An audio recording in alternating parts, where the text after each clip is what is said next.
Hello, everyone, and welcome to my little vlog review of MetaRunner Episode 3. I just finished watching it, and let's get straight into it. But before we do, I'm starting to think that no one's watching these episodes who's actually watching MetaRunner. So, I'm perfectly happy to do these reviews, even if just one person right now is watching MetaRunner along with me in the comment sections. But the views are going down, and they were low anyway, normally.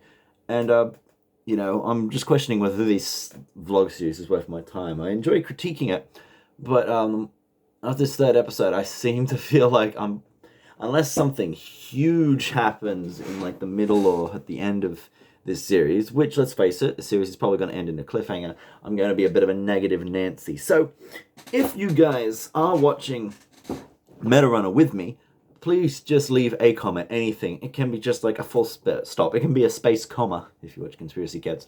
If you want, just anything in there, and I'll know that you're watching MetaRunner with me, and I'll know it's worth continuing with these vlogs. But yeah, episode 3, and I don't believe the individual episodes actually have titles. I certainly haven't noticed them, but anyway, let's keep going. So we'll start with the plot summary. The events of the previous episode have ended with Tari's coming out of the game, and surprisingly, what I wasn't expecting, it brought Damn, his name was just in my head, and now it's disappeared. Theo. She's brought Theo with her out of the game, so she has the power to bring characters out of the game with her when she goes in. And Theo's character, he thinks he's still like his only conception of the world is video game because he's a video game character. And I'll get more onto that point later. So he thinks he's in a level that all the characters around him are enemies or NPCs, something like that, which is a cute little touch. So the main guy, his name was either Lars or Tars. I forget. I'm slowly learning these names, don't worry. We'll call him Lars. And I'll correct myself later if that's the case. The girl with the red hair was Belle, I'm pretty sure. So I'll call her Lars and Belle. So Lars immediately tries to play the card where he's like, we were just like doing that shit to your arm to get you out of the game and help you. It's obvious that he's the villain, but here's the thing. If this was written ever so slightly differently, and the portrayal from the actor was ever so slightly different, you could have actually put a degree of subtlety as to like it could go either way. Or at least he couldn't be as over the top, armed bird business person as it kind of is. But I digress. Anyway, so Tari attempts to flee. The scientists attempt to stop her on Lars's orders, but Coconut Boy throws a coconut in their face, and they get away from that. I just want to say I love Theo's use of the coconut in this episode. Just in general, it's something you're not expecting, and the idea is that he's a video game character, so he can use that weapon perfectly, and I love it. So anyway, so they run down the street, and of course they conclude that they can't chase her down the street because that would draw way too much attention. So she gets away, and she goes into my favorite location in the series so far, a stream. I forget the name used in the episode, but it's like a streaming bar sort of thing, streaming arcade. The idea is it's a massive building with these partitioned pods, which have a TV, a game system, and a bunch of equipment in there. The idea is you go in and you use this pod to stream games. And that is a brilliant idea because it kind of takes the idea of like the gaming bungs in Southeast Asia and all that, and or Korea. I forget whether bung is a Korean or a Thai term. But the internet cafes and making it like a streamer den. And that is a pretty cool evolution of the concept of internet cafe or arcade or something like that. You got all the equipment ready for you. And, you just go in and you start streaming and it's all hooked up. quick side note, while I remember, the video game controllers used for these consoles that we're seeing here. I know they're kind of going for a Switch crossed with Xbox type thing, but they're very reminiscent to me of the Niji-Cons for PS1, which I recently got one, which you would know if you watched my pickup series. But yeah, so the Niji-Con, which was that PS1 controller that could twist to control steering in racing games predominantly. It'd be really cool if they ended up showing some stuff like that. They probably won't, but anyway, that was just digression. So Thea, they hide out in one of these gaming pods, these streaming pods, and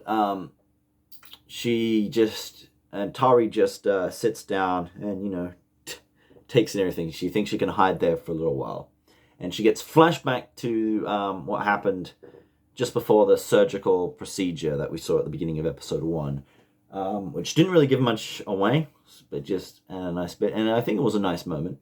But then Theo starts playing the video game, doesn't realize he's streaming. And, you see people in the chat thinking it's a marketing stunt, and she starts getting a lot of views. And through her streaming, by accident, she's trying to stop it, Belle finds her. So, the evil girl. And, they chase her down like that. And eventually, the two are separated, Theo and Tari. And Tari is confronted by Belle. Incidentally, now this might just show how out of touch I am with society, but Belle says, "Go get the coconut boy, go get Theo, whatever. Leave the chick to me." I'm not sure I've ever heard a woman refer to another woman as a chick. Then again, yeah, I just might be out of touch. Who knows? I'm an old man at the age of 22 now. Anyway, continuing on. Basically, Belle says something to Tari about, no, Lux, that was his name, I'm pretty sure. Yeah. So, Lux wants to take whatever crazy technology skill thingy that she had and give it to her so she can be better at games and give it to all them. And Tari raises a brilliant question, which was, you do all that for video, just to be the best at video games? Didn't you see how much he hurt me? And Belle says that, rather. Lux has hurt a lot of us, indicating her Metal Runner arm, but it's all for the best. And saying, you'd be surprised what some people would do to be the best. And, I don't know. I don't think you can really justify any of that, even to be the best internally. That's pretty fucked up, man. You've got to be grade 1 sociopath to be thinking in that kind of way. But anyway, so Tari is captured. Theo is not. And Theo looks at Tari being loaded onto a van at the end, and is sad that, he's separated from Tari. But then a character who we have seen in some of the promotional material comes in beside him and says, "Don't worry, little boy," or whatever he says. And he says, "I'll handle this." And that's the end of the episode. And, it's a pretty exciting little cliffhanger. What's going to happen? Is this guy some sort of partisan force against this technological company? Is he just a guy who was watching the stream and decided to help out and was watching from the shadows? I don't know. We'll find out. So what I think of this episode, pacing's still an issue, frankly. It's slow. And I'm not talking slow for the whole episode. I'm talking shot to shot slow. The editing needs to be a lot snappier. It really feels like they were padding it out. Realistically, you could have taken these 3 episodes and crunched them down into a half-hour opening special. Easy. Maybe even 20 minutes if you cut out a little bit of stuff. But, these episodes feel padded. It feels like they need to hit the 50-minute time limit. They maybe didn't have enough story. It's what I'm sorry to say it. But yeah. Also, as I was saying before, Lux and the girl just seem way too evil. The scientists are like, yeah, maybe if they're working for AIM or MODOK in frickin' Marvel Comics, but yeah. But what did I like about the episode? Theo. I loved Theo and a lot of his interactions in this episode. Like there's this one point where Belle's just strutting forward, and she's strutting forward, and she's like, we've won, we're like the top thing, and she's just like, coconut to the face, and it was just like that made me laugh. That was a nice little moment. Although I think I finally worked out, like I haven't really mentioned it, but I said something about the game that was being played being quite generic last time, the Hawaiian sort of game that Theo's a part of. And I think I've worked out why his design irks me so much. And it's because he's supposed to be a big platform star. But here's the thing. As far as I can determine, no a successful platforming mascot has ever had a design that matched a single overall theme of the game that they're in. Okay, think about Banjo-Kazooie, Yooka-Laylee, Crash Bandicoot, arguably Spyro. Well, I'll give you a pass on that. Sonic, Mario. Mario is kind of close because you do go in sewers and he's a plumber, but even then, he didn't start out as a plumber. He started as a circus performer. So the point is mute. What else is there? Donkey Kong is an exception, I'll give you that. But even then, he's an anthropomorphic animal. But Ratchet, Jack. I'm sure I had one more example just to hammer home my point. Conker from Conker's Bad Fur Day. None of these characters, if you take the design of the character themselves, none of them match the world that they're in.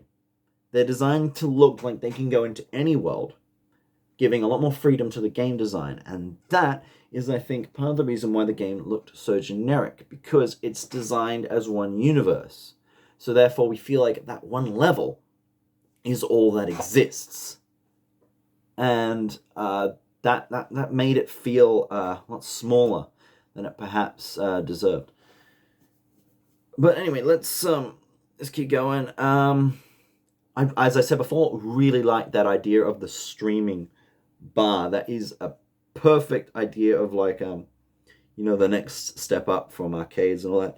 And we're starting to see that kind of stuff roll out. Like in my uni, we had a maker space, and I can totally get the idea of having like a business that has all this gear and just charges to come there, and just stream from there with all the good equipment, and you buy memberships, you're guaranteed good technical support. That is a brilliant idea. What else is there? As I said, I like the cliffhanger at the end. So I did say before about the pacing. One time where I think it was to its benefit was when we got to that quieter moment. Pretty much as soon as they got inside that pod and everything slowed down, you did get a sense of, Tari just being tired out and confused and just trying to take a deep breath, and then that being taken from her by Theo screwing up. Would have been more effective if everything before that had been a bit tighter. Also, the fact that these have been 3 episodes so far that take place probably within maybe an hour or 2 hours maximum, time frame for this character. It does feel very stretched out, and the timing is screwing me, and of course the pacing hasn't helped that. But yeah, so overall, still kind of the opinion that we got a lot of good ideas happening here, but the execution has not been top notch. And frankly, this isn't. A lot of people might say, this is a YouTube production. It's completely independent. It's not attached to something huge like Rooster Teeth. Even though these guys have more subs, I think, than Rooster Teeth had when they released RWBY, but that's besides the point. That was a bigger organization. The fact is, these guys have, they're partnered with Crunchyroll. They've got the Screen Australia funding. Those splashes are at the beginning and end of the episode. Crunchyroll advertisements are baked into the video. Frankly, it needs to be held to that higher standard. And, I'm giving my honest opinion here. I love their work. It pains me to say that I'm not enjoying this fully, but it is, I'm trying to be as constructive as possible with the criticism.